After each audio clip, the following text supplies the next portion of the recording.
Kita bicara soal investasi, pasti nggak luput juga dari yang namanya resiko. Dan di mana-mana pasti ada resiko. Tapi bagaimana meminimalisir resiko? Mungkin itu salah satu yang kita perlu tahu sama Akbar. Dan itu mungkin yang juga paling tepat kalau kita bisa sebut, itulah tips dan triknya. Karena di dalam industri investasi seperti ini yang namanya faktor-faktor yang nggak bisa dikendalikan sama kita banyak banget tuh di luar, gitu. Nah, Bar, gimana tips lo, Bar, supaya kita bisa pinter gitu memanage resiko? Oke, macam-macam resiko ya, di buku gue tuh ada lengkap, ada sekitar 15 resiko. Nomor satu, resiko default atau resiko bangkrut. Resiko di mana perusahaan yang kita pilih, kita investasi, itu bangkrut atau pilot atau ditutup. Nah, untuk mencegahnya apa? Diversifikasi. Ya kan, kita taruh di beberapa perusahaan yang kita investasikan, baik itu saham maupun obligasi. Kedua, resiko yang sering sekali dan paling tinggi resikonya, ini sebenarnya resiko yang disebut dengan market risk, atau hubungannya nanti ke likuiditas, market risk atau likuiditas. Kenapa? Market risk itu berarti kan dalam satu posisi di mana semua orang jual atau semua orang beli, di mana kemudian harga menjadi turun. Nah, gimana cara mengatasi risiko market risk tadi? Otomatis investasinya harus untuk jangka panjang. Itu satu. Atau kedua, ada teori investasi lain adalah tadi yang kita udah bahas. Pada saat dia turun, kita beli lagi sedikit. Kemudian kita turun, kita beli lagi sedikit. Pada saat dia turun lagi, kita beli lagi. Ini yang disebut dengan cost averaging. Karena kenapa? Misalnya gini, kita beli sebuah saham di harga 1.000.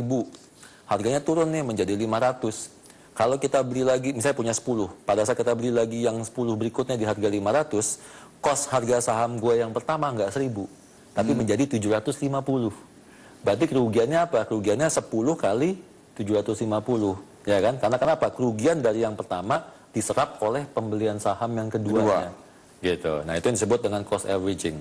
Nah, di satu titik kalau memang tujuan investasinya untuk spekulasi, ya, di saat kalau ini spekulasi berarti bukan investasi ya, spekulasi jangka pendek naik turun. Kalau spekulasi kita harus disiplin. Disiplinnya apa? Disiplin pada saat dia turun misalnya 5%, 10% kita lepas jual.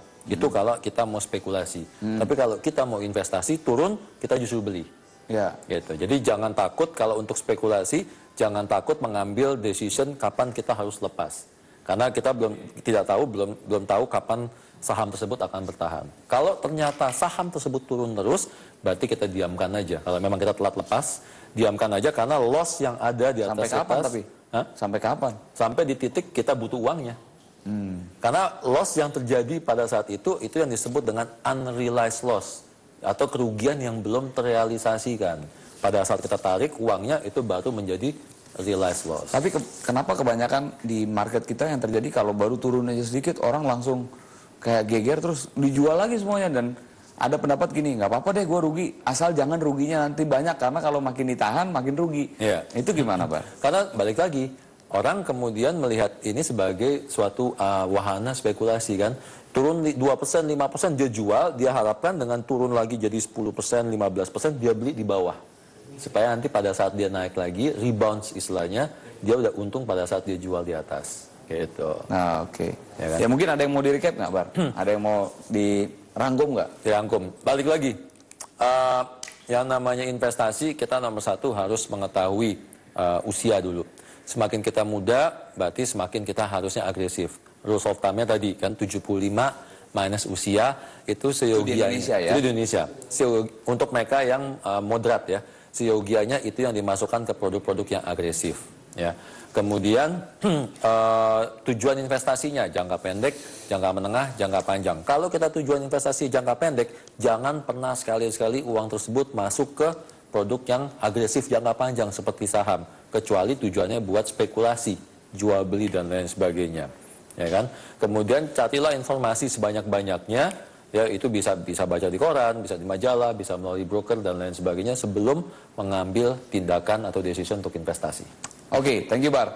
Jadi paling nggak Akbar tadi sudah bisa menjelaskan ke kita semua bagaimana cara kita untuk bisa memilih investasi, dan yang Akbar sampaikan kurang lebih kalau menurut saya semua sih adalah tips dan trik, dan disitulah seninya. Ya. Kalau kita lengah bisa kita rugi, tapi kalau kita waspada terus, jangan kaget kalau suatu saat malah Anda lebih kaya daripada Akbar atau saya. Bisa bagi-bagi dong. Bagi dong, udah dapet tipsnya kan.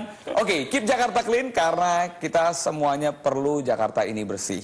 Dan yang jelas kita selalu mengingatkan bahwa yang namanya financial to should be fun. Enjoy aja untuk bisa memainkan atau memutarkan instrumen keuangan Anda, tapi yang jelas kita tetap harus waspada. Saya Charles Bonar, Aidil Akbar mengucapkan terima kasih, selamat malam, sampai jumpa.